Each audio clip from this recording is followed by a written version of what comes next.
बतही बाटही नैहर में यार के हग कौचे बतही बाटही नैहर में यार के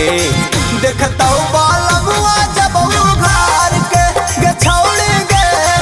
देखता बालमुआ जब घर के अगे नथिया उतार के राती में दिया बहार के अगे नथिया उतार के राती में दिया बहार के देखता बालमुआ जब घर के गे छौड़ी गे देखता बालमुआ जब घर के।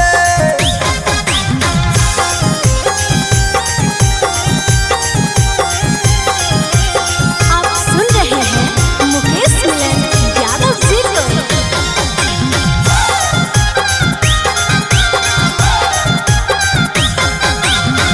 कसमय किरिया खिलाई तो सजनावा देखतौ जब छौड़ी खोल के ढकनावा कसमय किरिया खिलाई तो सजनावा देखतौ जब छौड़ी खोल के ढकनावा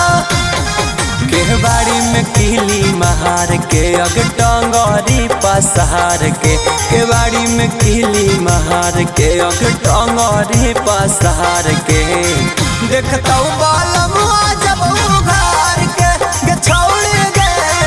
देखता बालमुआ जब घर के।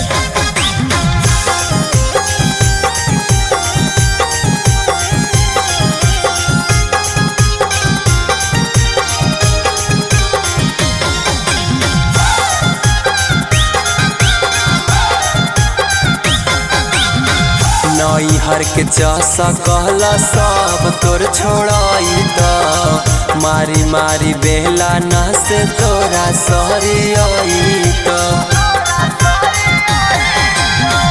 नैहर के चसा कहला सब तोर छोड़ाई तो मारी मारी बेला न से तोरा सरी आई तो